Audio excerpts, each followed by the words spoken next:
Here to the start, or rather the restart of our stream here between Firefly and W+M1. Thanks for sticking around. We have ourselves 3 points for W+M1 here on Route 66, and now coming up here is Firefly's turn to try and do the same, to try and tie up the game here, but they could potentially pretty much oust Firefly, or W+M1 if that's the case, because W+M1 has no time on the clock. So we welcome back our color caster Bryce T here, and we saw a lot of things going on in that last game. So what does Firefly really need to do to try and push this all the way with still time on the clock, unlike W+M1? And we talked about it a lot during the first point, but it comes down to those Widow duels if both teams are running them. Widow is a smart pick, especially when you're playing a team that can work well and mesh well with your Widow, because it comes down to your Widow making that first pick. The second that first pick comes out, it sets that stage that both teams are going into a fight 5v6, and it really leaves them in sort of an awkward position because they're down damage, or they're down healing, or they're down the damage blocking power of your tanks.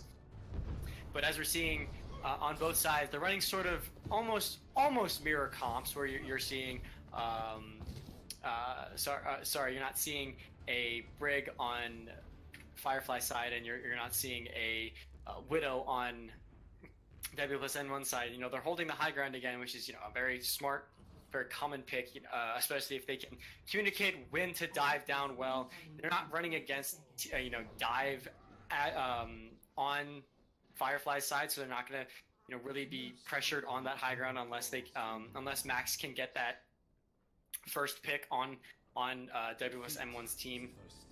And it's just going to come down to the initial pick, or the whoever the shot caller is on either side, whether it's Hanji or Brain, to push through the W+M1's line, because they really need to get this hold, and they really need to stop Fireflies as much as they can and for as long as they can, because if at least both teams are in overtime, then at least they're on even footing. All right, so we're going to see Firefly try their first attempt here in W+M1, looking to try and defend this point all the way. They do have 3 points, which is a good thing, but bad news, they don't have any time on the clock. So even if Firefly were to push this all the way with time on the clock, W+M1's only going to have a minute to try their attempt. So we'll see how these teams line up here. If not, we line up in a tie. Max Dimension is going to go ahead and get the first pick on Otto, so that's going to be a good snipe to start us off. And I don't know if there's a res coming up for Alley-Oops, but that's not going to be enough, because now Alley-Oops has 3 people to res. If anything, that's going to be Fixer and Fantasy going down. So right now, Firefly pushing this payload up with ease on only 3 people left to go on Big Earl's gas station right now, both of which are going to back up. And Eskimo's going to go down, and Eskimo's going to go down. Praxis takes him down, and that's going to be a good push here for Firefly. And already, unlike what we saw in the first round, Firefly is going to push this just over a minute here, and now they have 5.5 to go to push this to the second point. W+M1 is still in a good position because they are able to get set up as a decent amount on this next point. Fireflies, their entire team is there. Both teams are all set up, so it's really they're taking the high ground again. So really, it's going to come down to Max getting that initial pick, or Uda knocking him out of the fight. So already you can see Susano get. Oh, whoa! I thought Susano was about to go down, but Susano takes down Uda in the background. Has that Dragon Strike as well as the infrared sight coming in. Now the Dragon Strike is going to be used right down the middle. Not going to get anybody as everybody clears out from the Dragon Strike. So not wanting to wait for that Graviton surge, Susano uses that Dragon Strike and not going to get anybody in the process. Here comes the Earth Shatter coming in for Hanji. That's going to get 2 people in the process in the background. Now the Dragon Strike also comes in right down the cave. That's going to get Praxis, and that's also going to get Brianne. So that's a clear for W+M1. A good play by him, and that's going to clear out Firefly, and they need to reset. So W+M1, like you said, in a good position to start off this second point, and they have themselves a good defensive hold. Exactly. A lot of times Hanzo players, they just want to, they feel they have that mindset. If you want something done, you want something done right, do it yourself. And Fantasy showed that. He got the single kill, and then with that Dragon Surge, with that Dragons, he got the 2 kills and shut down Firefly's push with the aid of the rest of his team. So you're going to see already, here comes Firefly pushing up this payload a little bit more now, but you can still see W+M1 split in a 3-3 position, and here comes Fixer down on the ground, trying to play off this Reinhardt battle. Valkyrie also being used here by Alley-Oops, so a lot of good healing going to come up here for W+M1 to try and hold this as long as possible. Now the Transcendence being used for Praxis in the background. Great use, because there comes the Earth Shatter. Now Graviton Surge. Question is the follow-up. Susano's right there. Take him down. And now an Earth Shatter comes in, takes down Utter in the process. So the tank plays by Hanji really working out. And the tanks from Firefly going to win the battle here for Firefly. And that's going to allow them to push this payload up even further. So what a play by Firefly, but pretty much using up all their ults in that process. W+M1 coming back with one Graviton Surge and a Dragon Strike, so this could be deadly. But Firefly going to push up this point with a lot of time on the clock for point number 3. You know, Susano didn't even need his dragons on that Graviton to get the 2 kills that he needed. Those 2, crucial headshots really put W+M1 in a sort of uncomfortable position. But now they have that win condition. Uda is on that tracer now, so he's gonna be really trying to mess with the backline as much as he can. Doesn't even need it. Susano's going to take down Alley-Oops in the process, as well as Iron Crate right before that Dragon Strike comes out. So again, Susano not willing to wait again for Brienne, because that Zarya ult isn't coming up, but still Susano comes up huge every time with at least 1 kill on the Dragon Strike. And again, Firefly pushing this payload up even further, so W+M1's got to figure out to find a way to make an answer fast, because that golden box right there for the taking.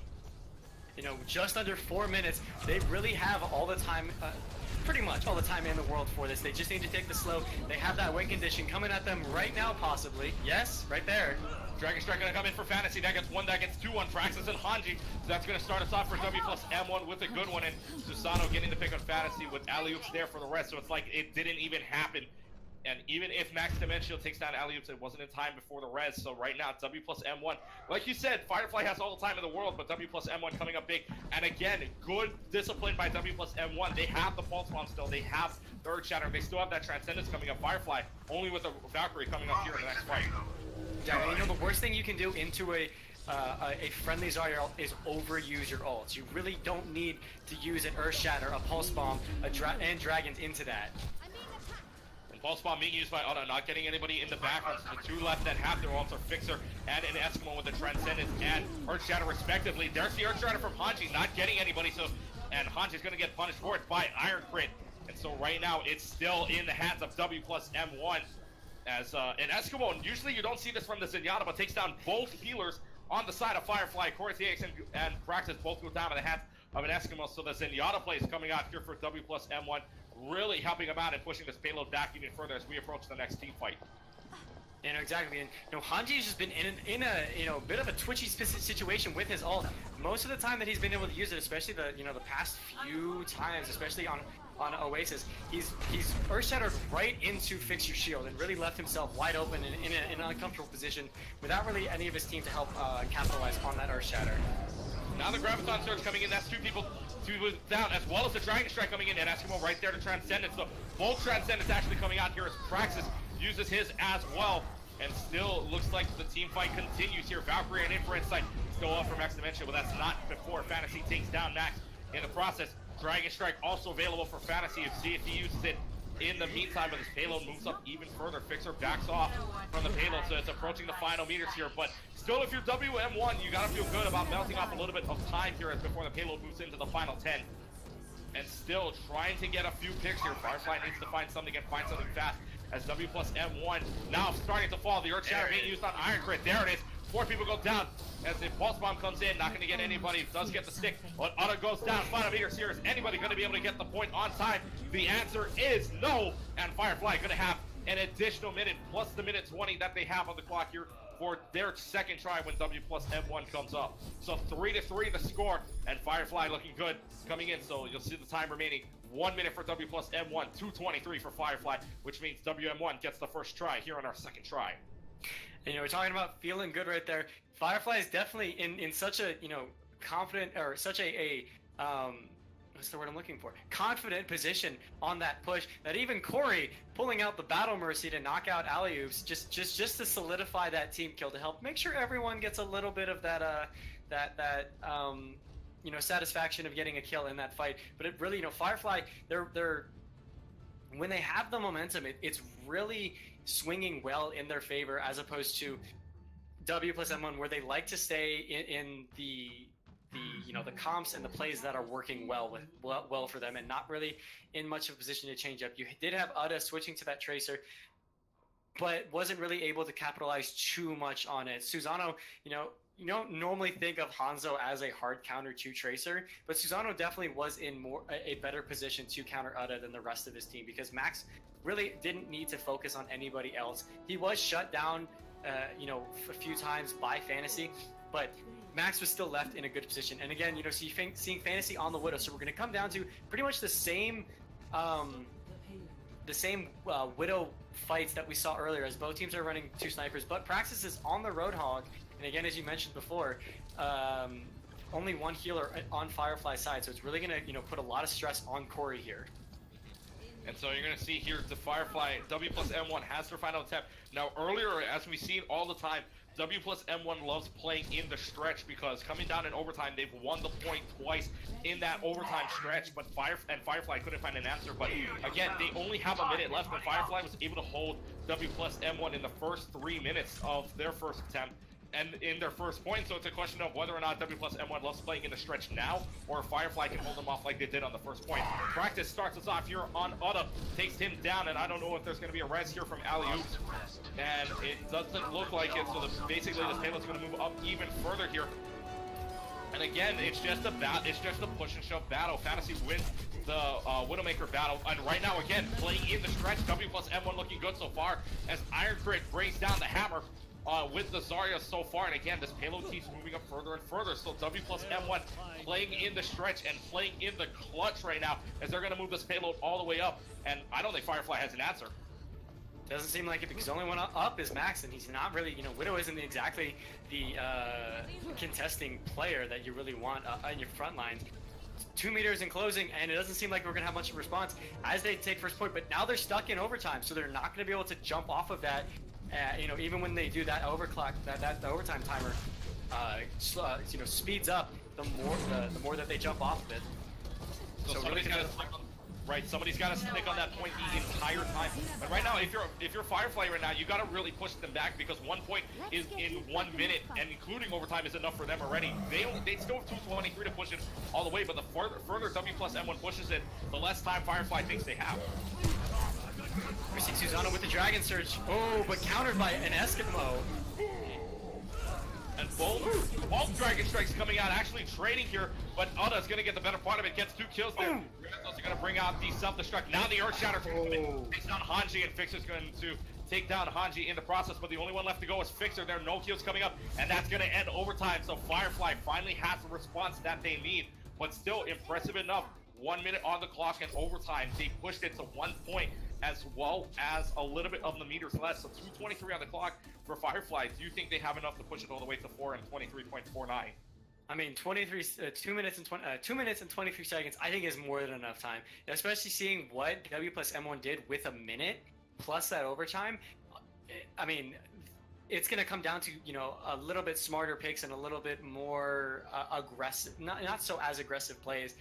W+M1 really committed to a lot of pushes there, but Praxis knocked alley-oops at the beginning of the first push and really left W+M1 in an awkward position. But the second that alley-oops was back in the fight, they were able to push up more effectively. They were able to push it up as aggressively as they needed to into Firefly's side and just pick off 1 or 2 of their players at a time.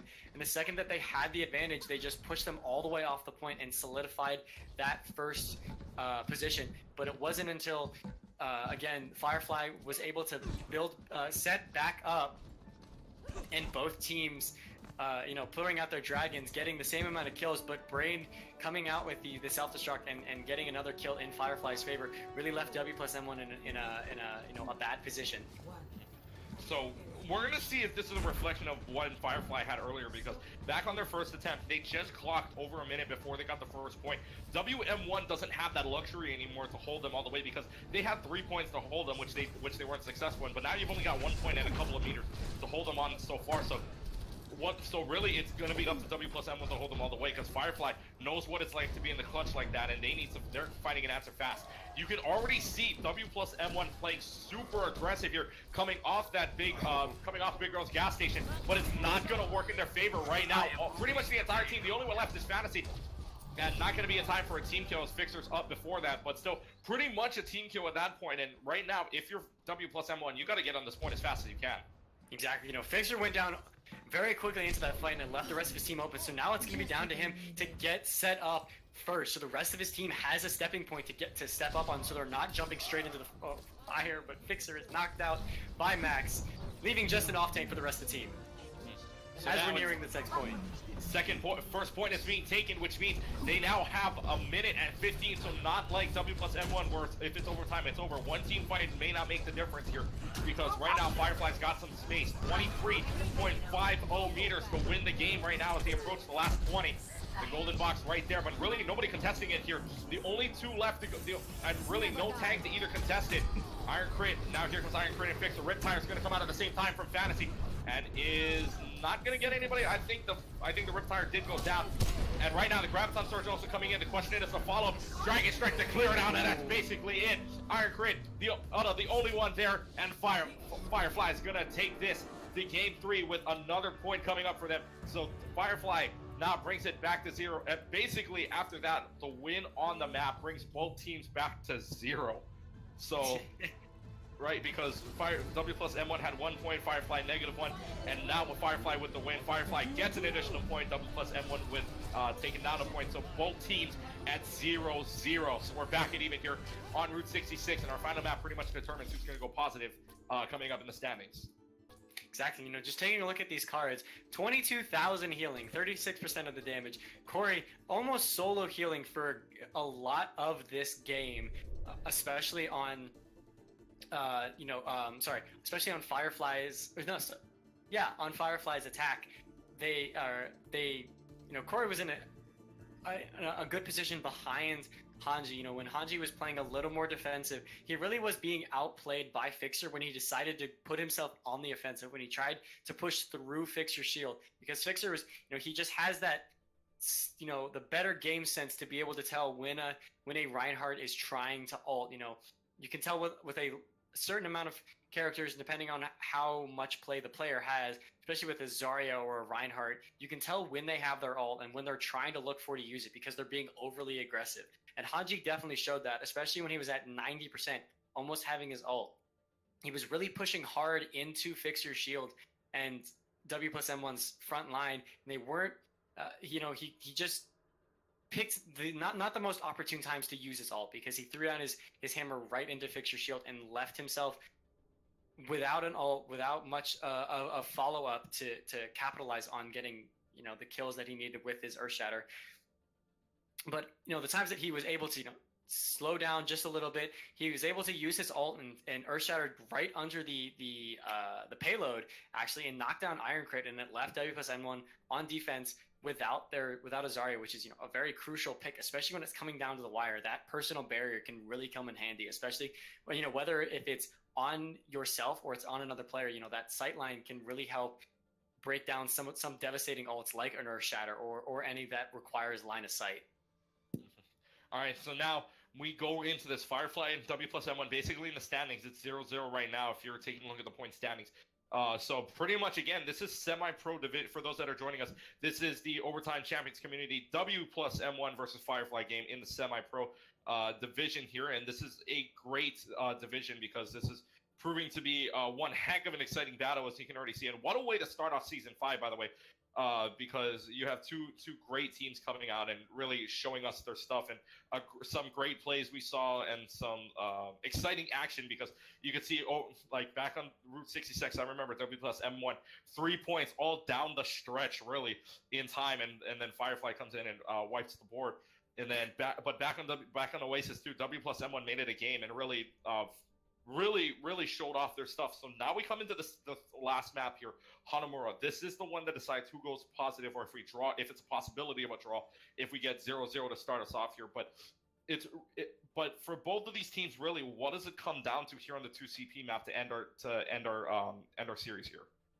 You know, especially at this high level play, with most of the players being around the same level, it won't normally come down to just one player popping off or one player playing slightly better than the rest of the team. It does require a lot of communication. And, you know, we've been talking about momentum all night, and it comes down to when the team that has momentum, are they communicating well enough that they're pushing at the right point and they're using their ults together? We've talked all night about how both teams especially, are really good at not being greedy when it comes to ult economy. You know, you're throwing down 2 ults, 3 max in you know, depending on the situation, but they're not overusing their ults. They're using them at the proper time. The Zaryas and the Hanzos are communicating well enough that Dragon Surges are coming out effectively. Both Zenyatas have been really on top of their game with their Transcendences, especially up against ult combos like a Dragon Surge or an Earth Shatter and a Dragon Surge and a Dragons. But as we've seen, especially on an open map like Route 66, it came down to the Max, Fantasy, and Uda battle. You know, Firefly's really only one, they've been running 2 snipers on and off, but Max has been on that Widowmaker almost consistently throughout throughout the last series. And it really came down to where who on W+M1 could knock him out of the fight first, because when he was left uncontested, he was just given free reign to just knock down and do an insane amount of damage on W+M1 side. So it's really going to come down to you know, which team is communicating more efficiently. But as we're seeing, W+M1 is running a 3-3, which I am always excited to see. All right, so yeah, 3-3 coming out from W+M1 to start off our attack here. In the meantime, Firefly coming in with a very standard 2-2, but as you said, Max on the Widowmaker starts us off, taking down an Eskimo, and I don't know, they don't have a Mercy either. So for W+M1, this is not good because they don't have any reses coming up here. So they need to win this fight, and they need to win it fast here, because right now their entire team going down, and right now it's just W+M1 being pushed back all the way here. You can see pretty much Firefly winning the team fight to start us off. And not even 40 seconds in, and Firefly is looking good on the defensive hold, as you can see pretty much everybody halfway to their ult. Especially, and you know, 3-3, it really comes down to, you have to make sure that you don't get, especially one of your healers doesn't get picked off extremely early into the fight. You want to have all that passive healing going around. You want to make sure that you have, you know, even battle going into this, especially with the Lucio speed boost.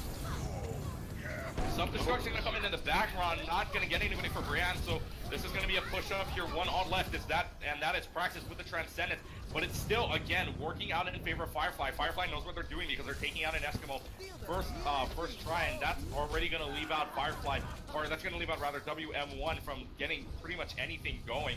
And so right now, again, another reset, and we're not even halfway in the game, and Firefly's won 2 team fights already, which is impressive enough, because you can see they're ending this fight, and they're ending it fast, because now you can see WM1 already electing to switch off the 3-3 as Iron Crate moves on up to the Genji. Jack, you know, I was almost just about to say, if I was W+M1 right now, I would be looking to switch. You can, you know, third time's a charm only works so well when you're running against Firefly, who is playing smart enough to shut down a majority of your pushes. And you know, they're running more of a dive comp right now, which could work in their favor, but they're gonna have to shut down Susano, especially on that break, who's gonna shut down those dive heavy tanks.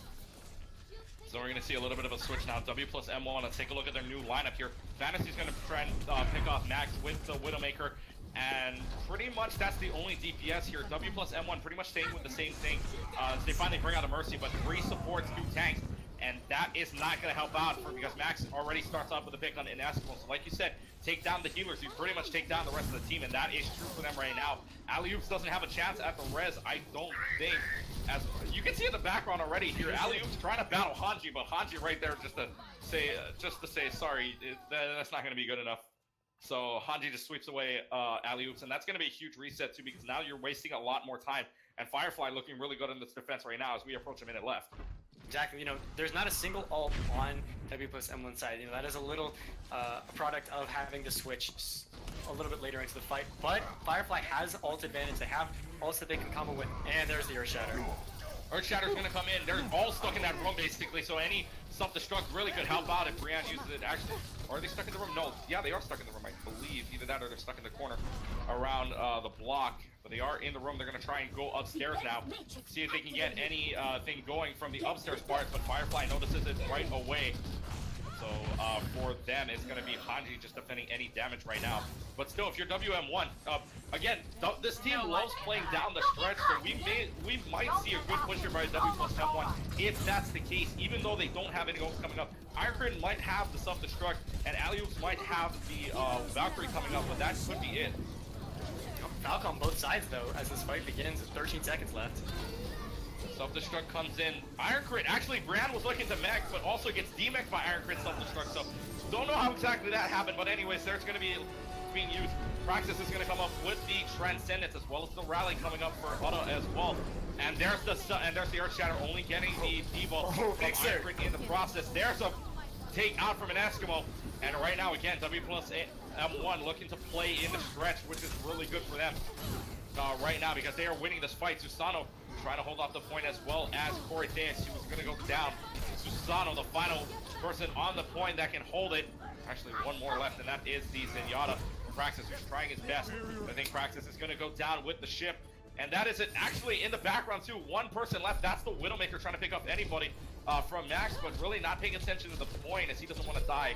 And I think, oh, Max actually takes down Alley-Oops, but Fantasy's going to take him down. What a pick, though, but not going to be enough. But again, W+M1 in the stretch and wins the point with 4 minutes left to go on the clock. They've got to try at the second point, but Firefly looking good on the defensive side up until that last point, and this second point really hard to attack as well if you're W+M1. Exactly.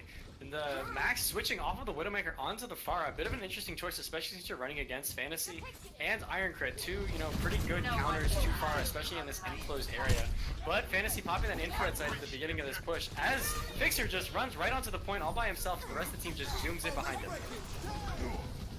So we're going to see already the sound barrier drop as well for the rally to go for W+M1 so far, so they're looking good on the attack. Praxis is going to use that Transcendence to try and help out his team with the defense. Self-destruct being used here by Ironcrate. That's going to get Praxis in the background, so it's looking good so far for Firefly, looking good so far for W+M1. If you're on the attack right now, 3-1 on the point. The only one left to go is Hanju, who's getting some help here from his team, because the stagger really working out in Firefly's favor, and that is the problem. And that is the problem W+M1 needs to really concentrate on, because if Firefly staggers, they do have the advantage, considering that spawn point is right there. Yeah, exactly.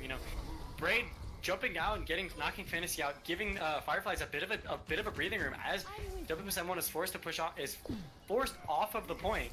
But they have 2 minutes and 30 seconds. They have the ability to build up their ults. They're really only going into, Barrage, Self-Destruct, and Primal Rage. Corey's going to be building up his ult in the meantime. But they are still in a good position, and especially as they've shown, they like to go down to the wire. So, I wouldn't be too worried if I was W+M1, as they just speed onto the point once again and Self-Destruct pops out. Self-Destruct pops out. That's going to get Ironcrate in the process. Does get the DMX, so that might be huge for them. Now Brianne's got to wait for anything going. Ironcrate's got to wait for anything going here. Andy's going to take down Fantasy with the jump, so a very quick defensive hold for Firefly right there, because W+M1 really doesn't have anything, and it looks like they're just going to let Ironcrate go and try and get back in the mech. But that is still a huge stagger if you're W+M1 right now, and if you're Firefly, you got to feel pretty good, but you can't be too confident yet, because again, like we said over and over, W+M1 loves playing down the stretch. Exactly. And Firefly hasn't used up any of their ults yet, and they're building up to that trans, which will really put them in a good position, especially when Ironcrate throws out that self-destruct. And already on the point, really nobody paying attention to it. Otto's going to be right there with the Tracer, trying to take down anybody. He's going to play a little aggressively. The last person on this point right now is going to be, actually, I believe that's a Battle Mercy coming out from Corey Theus. And it's gonna get a few damage, so I think he does have an elimination there.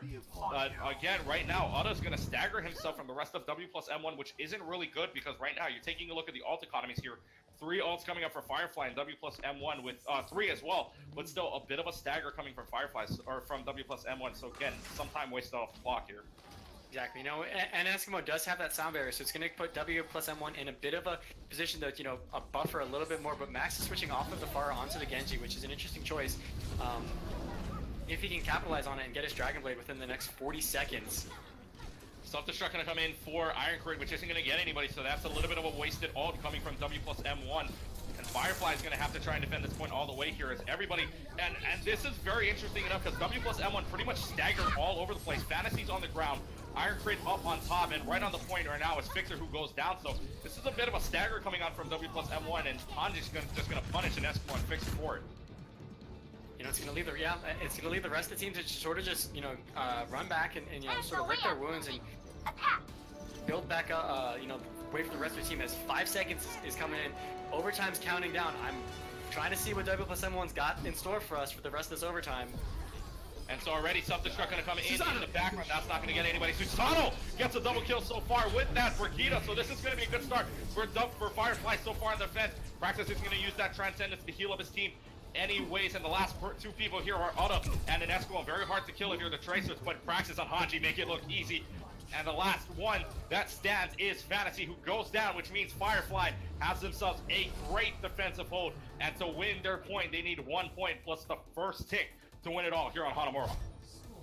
You know, what a smart defense all around that we saw by Fireflies. They were really able to capitalize on the picks that they were making. Max being, you know, being smart enough to make the change that he needed to. I know that I called him out for the Pharah pick earlier against Fantasy, but he was still able to play pretty well, mostly uncontested for, you know, as the tanks weren't really able to separate themselves from the rest of the team and focus on the Pharah. Fantasy was sort of in an awkward position because he kept going to the same spot and leaving himself wide open for Hanji and Max to sort of dive on him and do the damage that they needed to either make him pull back or just accept his fate and you know, take the death. But, you know, it really came down to W+M1. They were smart enough to switch what needed to be when it wasn't working. They switched off of the 3-3, and that was really what won them the point. They were able to get in and stay alive longer because they had the Mercy and the Zenyatta, the more direct healing that was able to keep them alive longer. The sort of damage output with that Discord Orb and Fantasy on the Widowmaker was definitely a smart choice. But on second point, they really didn't seem to have much of a plan. A lot of times that they went in, when they went in together on that middle point with the Lucio speed boost, that was really when they shine, when they were all moving in together. But when they were separated and trying to focus on one person at a time in different areas and weren't really communicating all that well, that's when they fell apart, and that's when they were staggered, and what gave Fireflies the ability to be a little bit more aggressive on their defense, because when they noticed that they were separated, all they had to do was just push one person and knock them out of the fight. And so right now you're going to have Firefly coming out here in W+M1. That might be I think that's the first time that we saw W+M1 really play in overtime but not get the attack, because on the attack, but now they got to play defensively. And Firefly, oh, what was that from Max? I think he just rushed up. Yeah, that's a bit of scouting out. That's a good scout, though. Bit of a scout area right there. A little bit of a scout before the invisibility ran out, so that might be a good way to know what's going on here. And that actually forces the change as well, because Max now moves on over to the Brigida. So that might be a very good change for them at that point. But we'll see what happens here. As we're going to see W+M1 come out swinging here, because Fixer's right in that background. Hanji's gonna punish it, so that's a stagger once again from W+M1. And Firefly, you can see the Widow coming up here. Oh, Praxis is like, nah, fam, I'm the better sniper. Takes down Fantasy in the background, and right now it's looking good for Firefly. Already gets the first take, not even a minute in. And really, the people left here are the Brigida, Mercy, and Divas coming out from W+M1. This is gonna be a battle. Iron Crate pretty much all by himself on the swings here. Susano's going to take down Iron Crate in the background. More ticks are going to be used here to cover up the play for Firefly, but still looking good for Firefly right now. W+M1 really staggering themselves at this point. Victor's going to go down, try and reset himself in the back, and that is going to be the first point. So talk about all the time in the world back on Route 66. Now they have 6:40 on the clock to take down one tick. It seems like Hanji's just going straight in for it, you know, before not giving W+M1 the ability to get set up. They only need that one tick, so it's really going to come down to them pushing this point right now, as they're just about halfway. Susano. Yep, halfway to the tick. Susano takes down Fantasy in the background, so no TBS damage. The ticks are going to keep moving. Nobody on the point, and that's going to be it. Firefly wins here on Hanamura. Sugoi from Firefly. What a game from them. Not even, okay, by the way, 6:40 on the clock doesn't even need a full minute to take that point, and Firefly showing their dominance here in the semi-pro round. Exactly, you know, Susano really was a smart, again, Environmental kills on this map just make me laugh. But Susano focusing on both of the healers in that high ground sort of left the rest of the team unable to really capitalize on anything. And, you know, W+M1 trying to run dive against the more meta comp was, you know, an interesting choice. They should have switched off when they lost that first round. They really could have only won that if they were meeting Fireflies on the ground, brawling with them the same way that Fireflies was coming at them. But nonetheless, that was an amazing series. A great series from both sides, and let's go ahead and start wrapping it up, because right now in the standings, at least, Firefly wins it 2-1 in their favor. But again, point standings wise, this is going to be interesting because Firefly gets 1 point, as well as W+M1 getting, I believe, unless I don't know if there's a negative here, but if there is, they do have -1 points right now. So really, W+M1's got to work their way back up. But Firefly, even if it's just a point, you got to feel good if you're Firefly right now. You got to feel good about that point, because that was a very hard push for just a point if you're them right now. Exactly. You know, we talked about momentum all night, and and Fireflies definitely had that momentum on their attack round. All they really needed to do was just push onto that point. They really didn't have you know, much to contest. Once they knocked Fixer out of the fight, all they had to do was really just walk into the fight, because they didn't have a main tank to go up against. And they just decided that, hey, we got this first point without much time, and we have all this time left over. Why don't we just push aggressively, put all we can into this fight, into this next fight, and then if we get the point, awesome. If we don't, we still have all this time to keep building up our ults and keep trying new things. All right, so that will be it for us here on the production side, and so let's start wrapping it up. Well, we thank you for watching here for the Overtime Champions Community Season 5. What a start here for Season 5. We started off in the semi-pro division, and this was W+M1 versus Firefly. Firefly coming out with the win and 1 point in the standings. We thank you guys for watching. From our production crew, Maui, as well as our referee Toadette. Our color caster was Bryce T. We'll see you guys later in the future. Hope to see you guys later on for future games, as well as the playoffs, because this is going to be exciting coming down. And we welcome you to Season 5.